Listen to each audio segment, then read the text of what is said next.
Breakfast cocktails. Yes.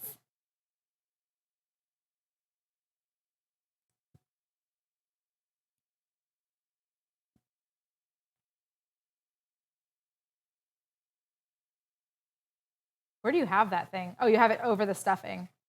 Got it. I didn't know where the camera was.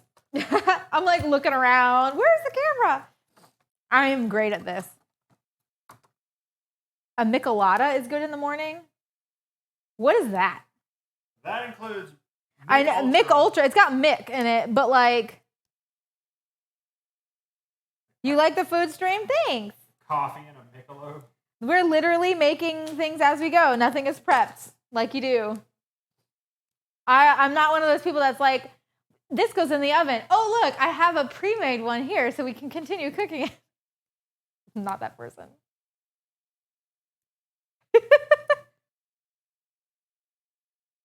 Bloody Mary, mimosas, and bellinis. Got it, got it. Okay, that's okay. That's okay. I also like a great mimosa. Also a fan. Because my mom called me out. Here are my scraps. I'm going to go put them in the freezer. No, wrong way. We don't have time. Oh, well, okay. Well, I'm going to fall in plastic. Yeah, I need to get the stock out. But it's okay. As long as like I can stick it in the microwave to defrost a little bit. As long as I can kind of like spoon it out and throw it in, because I'm just going to use it to deglaze the pan as I go. Oh shoot! I don't have a stock bag in there right now.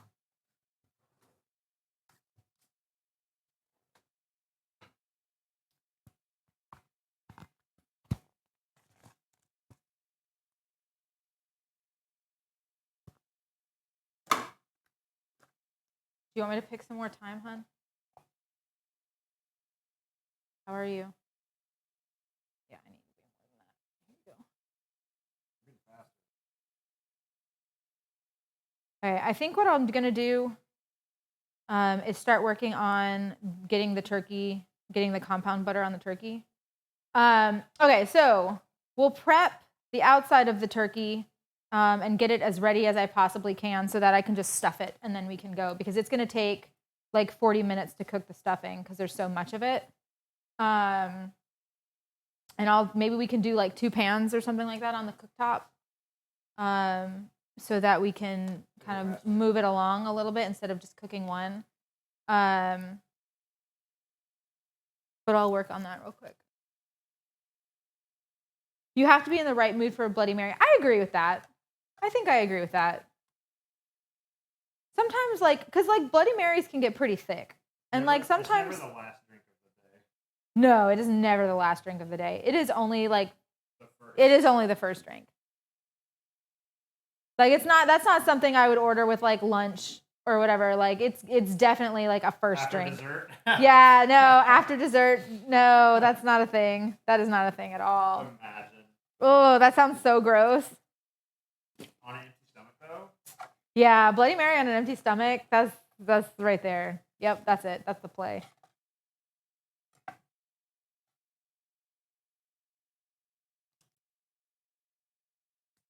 Okay. Here. If this is helpful for anybody that's currently watching. So you see how set that is now? Am I in the way? You can't really see it. Can't really see it. Well, it's mostly set. No wiggle. So once the curd is done, I'm going to spread that on top and let the curd set in the refrigerator on top of the key lime pie. And so you'll notice, I guess here, you'll notice like I didn't need to come all the way up here to the top, and this actually is cooked, but it's still like crumbly because it doesn't have liquid up against it. The curd is going to come up to the very top. So it's like 2/3 key lime pie, 1/3 cranberry curd, and then the chocolate ganache and whipped cream will go on top of that. Wait, I didn't think we were doing. What? Cranberry what? Cranberry curd versus cranberry sauce. Yes. Oh. Yes. Cranberry sauce with 2 cranberries. Yes.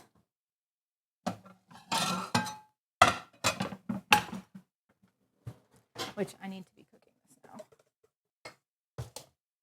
Let's do... Nope. I have you doing that so we don't have like pots and pans as cooked. Sorry for the loud noises. Sorry, guys. All right. I'm going to go ahead and start cooking the cranberry curd. Chat. Next year, remind us 1 week before Thanksgiving. They can't hear that. To pick the time. He's saying next year, remind us that we have to pick the time ahead of time. Yeah, that would have been a good. I knew there was. I was like, I knew there was something. I was like, I'm forgetting something. Let's add a calendar event to our calendar for November 20th, 2023. Pick time. What does this mean? Don't you remember, babe? It was awful. Babe, just buy pre-picked time. I don't know if you can. I don't think I've seen it anywhere. I've seen like partially dehydrated like parsley and stuff like that, but I've not really seen. I've not seen How the hell do you use time. You do what you're doing. Oh. That's why I don't use a lot of time. Or you buy it. You can buy it like not fresh, right? Yes. Frozen. So I gotta tell you, this juice ain't worth it for me personally. Okay. So I'm gonna cook that up. For the curd, we don't make mistakes. We have happy accidents. you do not want it to start to boil. Like you want it to like just get at like scalding temperature. If it boils, your like eggs will also be boiling. So it's like you kind of like want to make sure that it's like the heat element, if it's like a direct heat and not because I'm doing direct heat. Usually I would do this, honestly, it'd probably be safer if I would have done it over a double boiler and had it like in a bowl. So basically you can, how you traditionally make a curd so that you are like almost positive that it is not going to burn at the bottom of it or overcook and get grainy. Is you would not have a direct. You would do like an inch, so like 2.5 centimeters of water. Let that kind of gently boil and then have a bowl on top of that but is not touching. So the steam is coming up from the bottom and cooking the curd and it's not directly touching the heat. Because when it's directly touching the heat, you have to worry about it cooking and you don't want that to have, like you don't want that for your texture. You don't want that. So like I have to keep it super low, especially because I'm doing like other things right now. And then I'm actually gonna take this out so that I have more space in the oven. Let's stick it on this guy. Okay.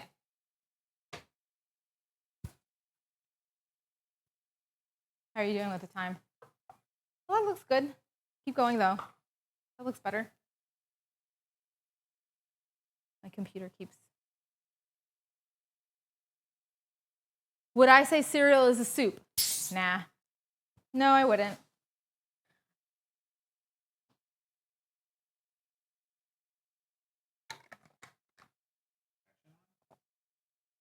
No. I might have to put it on, honestly, though, to cook the bird faster.